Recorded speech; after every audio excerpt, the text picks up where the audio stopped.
On the face of it, Trump and Iran, they always wanted the same thing. Iran, no secret, always wanted the US to get the hell away from it, out of Iraq, out of the Middle East. And Trump, well, he won the election promising to end America's wars. We want to bring our troops back home. And I got elected on that. If you go back and look at our speeches, I would say we want to bring our troops back home from these endless wars.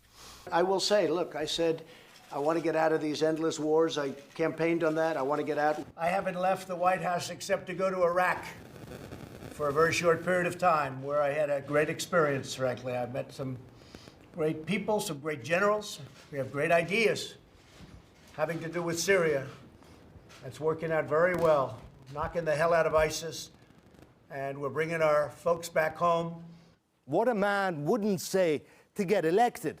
In reality, he escalated conflict after conflict. Where there was a scratch, Trump's policies would tear it open into a wound. Under Trump, America went from a thaw with Iran, having a nuclear deal, to assassinating Iran's second most powerful official. I don't think Trump expected this. Not millions mourning a man that the US claimed was a terrorist.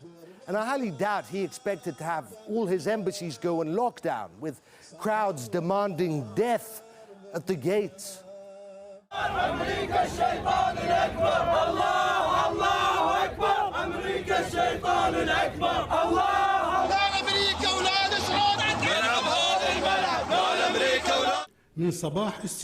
I was due to meet General Soleimani at 8:30 a.m. on the morning he was killed as he left Baghdad International Airport. Mr. Abdul Mahdi said General Soleimani was carrying Iran's response to a message Iraq had conveyed on behalf of Saudi Arabia, aimed at easing tensions between the two countries in the region. Soleimani was apparently on a peace mission, carrying proposals on how to reduce tensions in the region. This is from the mouth of the US-backed Iraqi prime minister. Versus him, we have the State Department. Its assurances that he was actually evil. And take our word for it, he was organizing imminent attacks on US bases. Take our word for it.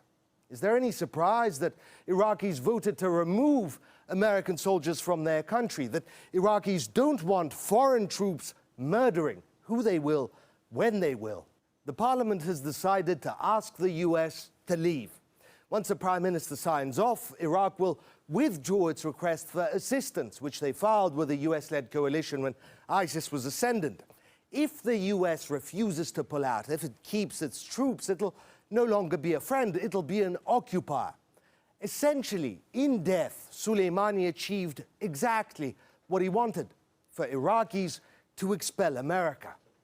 And if Parliament doesn't do it, we will take greater action. The White House is in panic, trying to justify what it did. The Vice President telling fairy tales, trying to tie Soleimani to 9/11 of all things. Trump threatening to bomb Iranian cultural targets, which would be a textbook example of a war crime. Then again, I doubt he cares much. In Iran, millions burn the American flag. In America, they're burning the book on international law and order.